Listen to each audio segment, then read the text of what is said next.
नमस्कार, आप देख रहे हैं जोहार झारखंड। मैं हूं आपके साथ रुचिका राज। खबरों की शुरुआत करेंगे हजारीबाग से, जहां ग्रामीण इलाके के बाद अब शहरी इलाके में भी आर्थिक प्रलोभन देकर लोगों का धर्मांतरण कराया जा रहा है।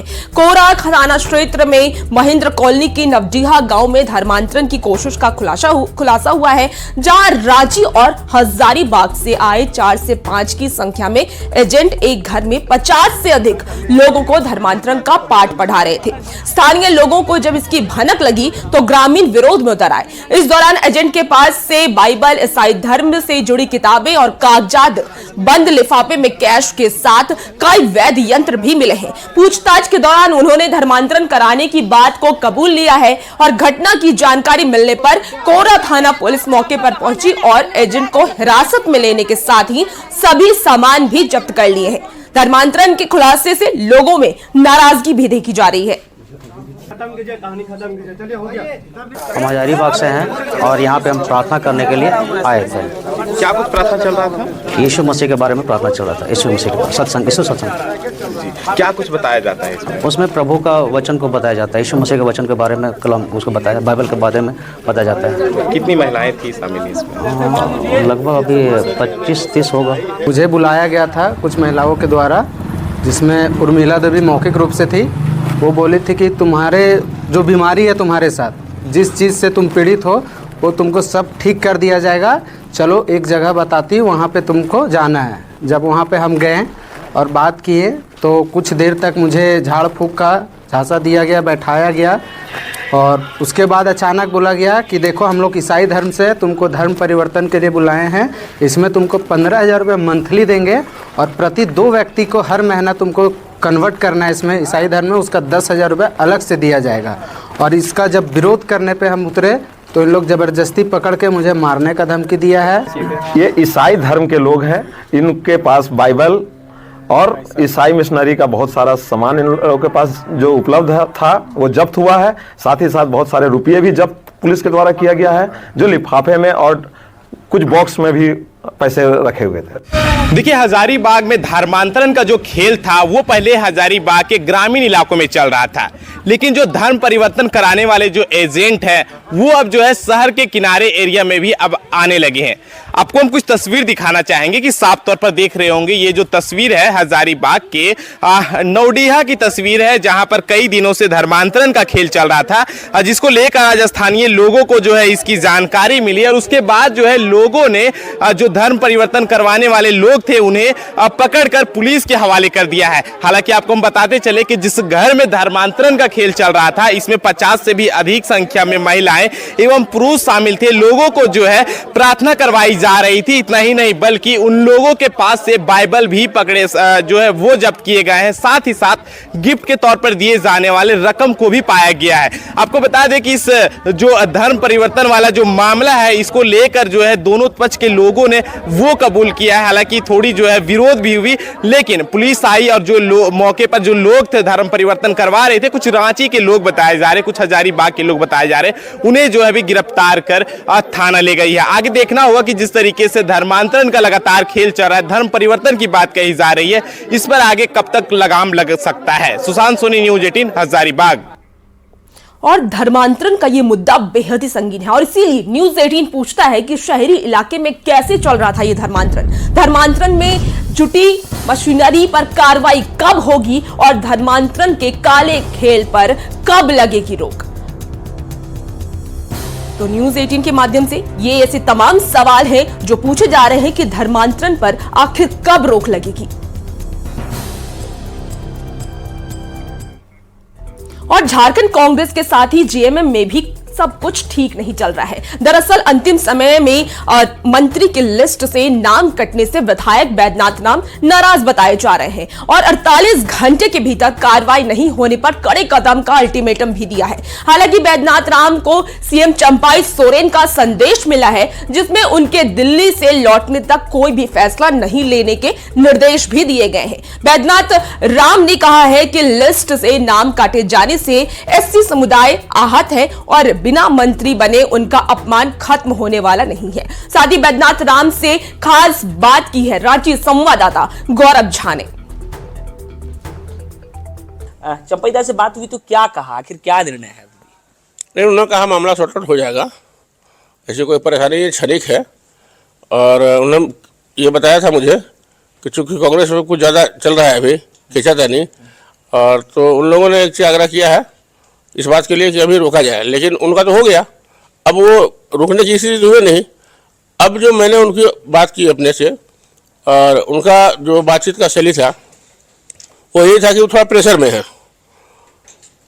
और कोई ज़्यादा बात नहीं हुई। मैं कहा कि ठीक है, जो आपने निर्णय लिया है वो गलत है, आपको मेरा नाम भेजना नहीं चाहिए था, आपने नाम भेजने के पहले मुझको कहा नहीं, और जब नाम भेज दिया और गवर्नमेंट के यहाँ से पत्र आ गया, आमंत्रण पत्र, तो उसके बाद अचानक रोकने की परंपरा कहाँ से आ गई?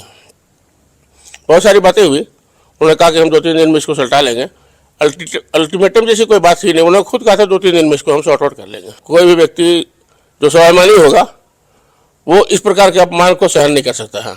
ये बातें मैंने मुख्यमंत्री को बता दिया है कि मैं आपके पास मंत्री के लिए गणेश परिक्रमा नहीं कर रहा था, आपने स्वतः नाम भेजा मेरा, और जब गवर्नर हाउस से निमंत्रण आ गया शपथ लेने के लिए, फिर अचानक खबर ऐसा करना कि आपको ड्रॉप किया जा रहा है अभी थोड़ा समय के लिए, ये उचित नहीं है।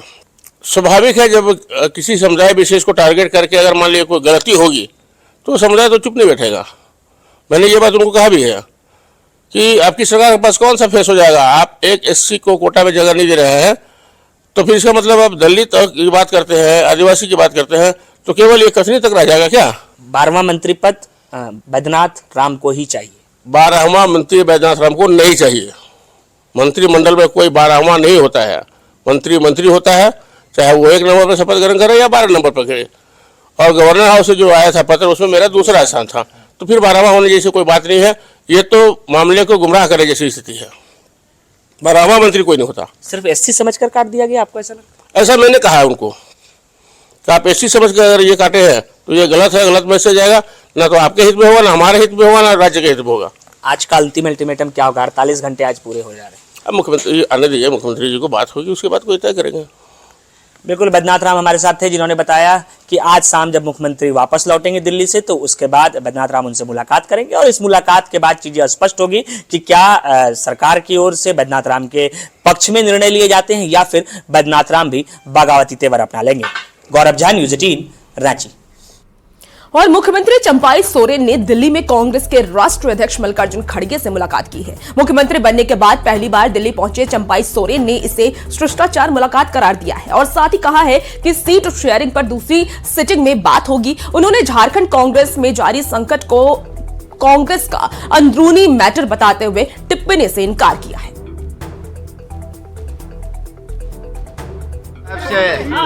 हमारा शिष्टाचार भेंट हुआ, सरकार गठन करने के बाद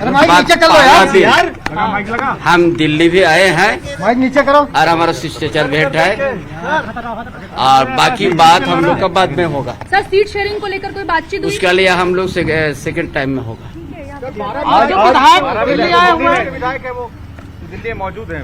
देखिए, वो सब बात हमारा साथ नहीं हुआ है, हमने शिष्टाचार भेंट करने आया है, वो उनका दल का बात है, आप लोग उनसे बात कर लें। चलिए।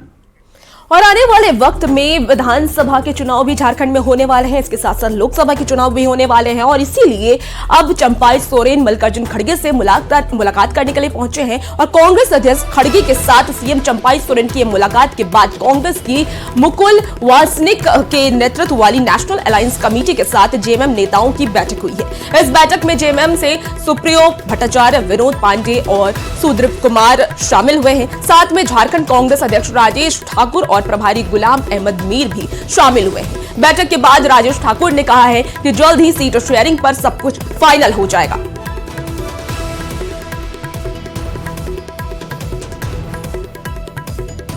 झारखंड कांग्रेस अध्यक्ष राजेश ठाकुर से आप लोगों ने मुलाकात की। मुकुल वासनिक जो कमेटी है कांग्रेस की तरफ से अलायंस कमेटी बनी है, उसमें जेएमएम की तरफ से भी सुप्रियो भट्टाचार्य बाकी जो मेंबर और मुलाकात की है, क्या बातचीत हुई? देखिए, हम लोग लगातार मिल रहे हैं, जो कमेटी बनी है अलायंस के लिए, और आज भी बात हुई है और बहुत सकारात्मक बात हुई है। हमें लगता है कि सारी बातें अब तय हो गई है, और बहुत जल्द जो उन्होंने कहा है, उनको सारी चीज़ों को देखते हुए, चूंकि अदर स्टेट्स का भी मसला है, तो उन मसलों पर वहाँ के नेतृत्व से कैसे बात हो, इनके नेतृत्व में, जेएमएम के नेतृत्व है बंगाल में, जो जेएमएम के नेतृत्व है, उनसे बात होगी, उसके बाद ये फैसला आप सबों के सामने। देखिए, बिल्कुल जब हम सबको साथ लेके चल रहे हैं, तो सब हमारे खाते में है, सबके खाते में हम भी हैं, तो कहीं कोई दिक्कत की बात नहीं है। बहुत जल्द फैसला आपके सामने होगा, आप लोगों को बताएंगे। चलिए, तो राजेश ठाकुर जिन्होंने नेशनल अलायंस कमेटी जो है मुकुल वासनिक के नेतृत्व में कांग्रेस की तरफ से उनके साथ ही बैठक हुई है और उसमें जेएमएम से भी सुप्रीम भट्टाचार्य समेत बाकी 3 नेता शामिल थे। उसके बाद इनका कहना है कि जल्द ही सब कुछ फाइनल हो जाएगा। कैमरामैन संजीव वर्मा के साथ अमितेश सिंह, न्यूज़ 18 दिल्ली। और झारखंड के 8 नाराज विधायक देर रात रांची से दिल्ली पहुंचे हैं। शुक्रवार तक 12 विधायकों की नाराजगी की बात कही जा रही थी, पर इसमें से 8 विधायक ही दिल्ली गए हैं। ये विधायक दिल्ली में कांग्रेस ऑब्जर्वर उमंग सिंगार के सामने अपनी बात रखेंगे। इसके साथ ही चंपाई कैबिनेट के विस्तार में कांग्रेस कोटे के पुराने विधायकों को दोबारा मंत्री बनाए जाने से ये विधायक नाराज बताए जा रहे हैं।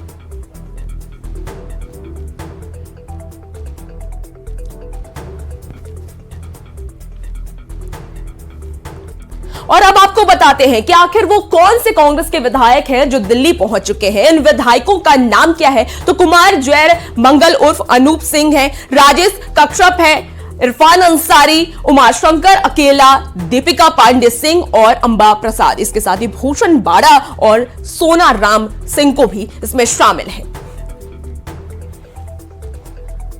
वहीं जिन 4 कांग्रेस विधायक के दिल्ली जाने पर संशय है, उनमें शिल्पी नेहा तिर्की, इसके साथ ही रामचंद्र सिंह, पूर्णिमा नीरज सिंह और नमन वित्सल कोडांगी के नाम भी शामिल हैं। ये चारों विधायक कल ही दिल्ली जाने वाले थे, लेकिन नहीं जा सके थे और इसके बाद उनके आज दिल्ली जाने की संभावना जताई जा रही है। लेकिन अब इनके दिल्ली जाने पर संशय जताया जा रहा है।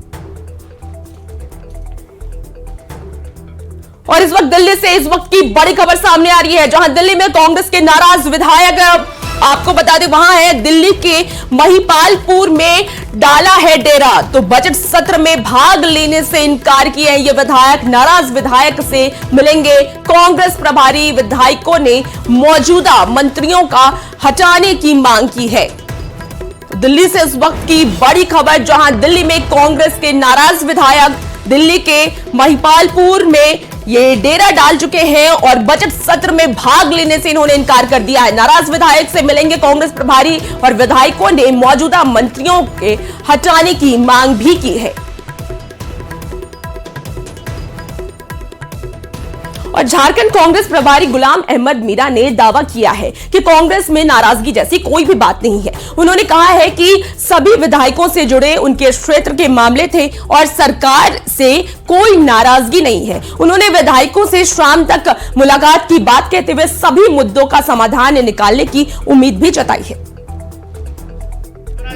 पिछले पचवाड़ में सरकार में चेंज आई थी और किस वजह से चेंज आई थी वो आप सब जानते हैं। अरे यार माइक तो नीचे करोगे। और उसके बाद नए मुख्यमंत्री वहाँ पर बने थे और नए मुख्यमंत्री ने 2 दिन पहले अपना कैबिनेट पूरा बना दिया और कैबिनेट बनाने के बाद में पहले से मन था कि मैं कांग्रेस प्रेसिडेंट खड़गे जी को सो आज वो आए थे एक कर्षिकाल दोनों लीडरों के दरमियान और वो मेरे ख्याल से खुशगवार हालात में उनकी दोनों की मुलाकात हुई। तो इतना ही था आज। दिल्ली में बीजेपी की राष्ट्रीय काउंसिल की बैठक में पार्टी के कई नेता शामिल हुए हैं। बैठक में भाग लेने गए बीजेपी के प्रदेश प्रवक्ता प्रतुल शाहदेव में इनमें लोकसभा चुनाव को लेकर चर्चा की है, जिसमें प्रधानमंत्री सहित करीब 11,000 प्रतिनिधियों ने हिस्सा भी लिया है और लोकसभा चुनाव में एनडीए गठबंधन के साथ 400 का आंकड़ा भी पार कर सरकार बनाने की बात कही है।